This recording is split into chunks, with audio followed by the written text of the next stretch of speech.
The curse of the symbiote is long-reaching indeed, and not even the children are safe. What'll happen next? Well, let's hop into the pages of Web of Venom The Good Son, issue number 1, and find out together, shall we? Alrighty then, so keeping up with what is becoming a major theme of this Donny Cates Venom run, every new arc is broken up with a special one-shot that shines the light on some minor character or event, showing that they're actually not minor at all, and in fact quite important. This time around, we're spending a day in the lives of Normie Osborn and Dylan Brock. This story actually taking place directly after Eddie left in Venom issue number 21 to go and purge himself of carnage. The two boys have been left alone, and as we discover, Normie has actually been left alone a lot recently, his parents essentially locking him up after what went down with Norman Osborn, his grandpa, and the Red Goblin. Dylan is more sympathetic to his parents' plight, saying that they're just trying to protect Normie. After all, he got kidnapped like twice in 2 years and became a horrifying Goblin Childe monster. Normie's also exhibiting a ton of red flags, not wanting to say that his grandpa Norman was a bad guy. They also kind of play the whole who has the worst childhood game, Dylan or Normie, and neither can really win. Normie says that his father isn't nearly as nice a guy as Dylan believes him to be, that he secretly still worships the Goblin too, and a trip to Harry's closet later, we discover that he's keeping a Goblin glider and some bombs handy. This story, of course, standing testament is yet another reason why you should never go snooping in your parents' closet unless you want to be horrified.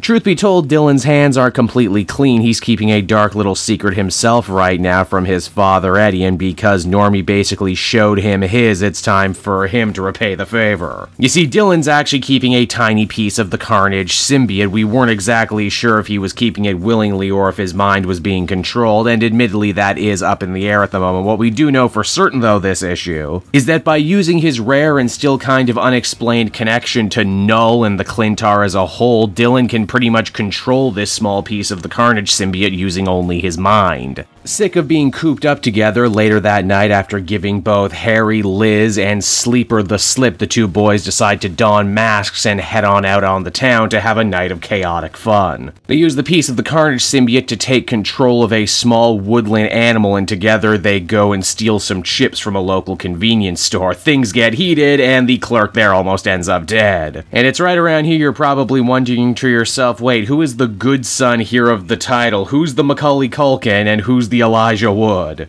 I mean, surely Dylan is the good one, right? We've been following him this whole time, but he continues to slip further and further into madness, haunted by horrible dreams of Null. You think, well, Normie's gotta be the bad one, right? After all, he's got that Osborn blood in him, which is shown to be volatile time and time again, and Normie even gets a little jealous of the fact that Dylan is able to interact with his shitty parents so much better than him. But it's hard to deny that whatever is inside Dylan, it's very scary, and it's terrorizing a kid that's already had some really, really bad experiences with symbiotes. All of this ends up coming to a head when Harry and Liz decide to go out on date night and leave the boys in the care of Uncle Mark, as in Uncle Mark the Molten Man. Aw, geez, thanks Mom and Dad for letting this multi-time reoffending supervillain take care of us. Was the Shocker too busy to come and do it? Normie decides to try and get to the bottom of what's eating Dylan, and in doing so he ends up reading his journal, filled with the most emo poetry you've ever heard. Well, actually it's rantings about Null and how he may already be influencing Dylan's actions, but I mean, you know, same diff. This leads to a huge fight between the boys, wherein they end up wrecking their whole room. They would have been caught, and the small piece of the Carnage symbiote that Dylan has probably would have been taken away from him were it not for the late intervention of Sleeper. He'd been gone for a bit, and in fact we get a backup story in this issue that might explain where he went.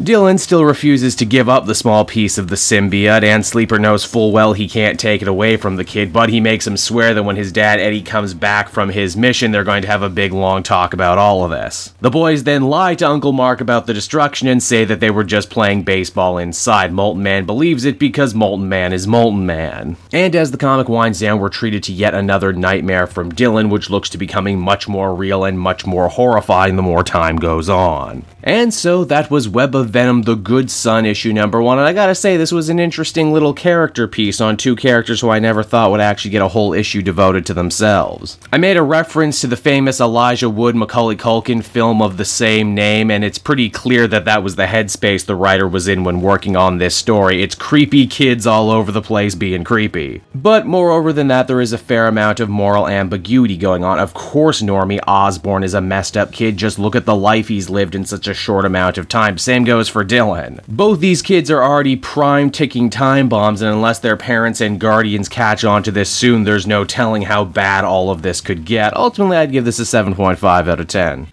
Hey there everyone, it's your pal Cape Joel again, and if you're seeing my face right now, that means you watched to the end of the video, and I'll always be grateful for that. Retention helps in this crazy YouTube game, and so does becoming a patron. If you head on down to the description, you can find a link to my Patreon page. Recently just redid all the tiers, a lot of cool stuff offering up there, exclusive commentaries, exclusive polls, behind the scenes concept art for Capes and Quest, that's the brand new D&D show I've started soon. Never been a better time to become a patron. You can become a patron for as little as $1 a month and help the channel grow and, help me continue to deliver content like what you just saw. So I want to thank you all, and I will see you again next time. Bye-bye.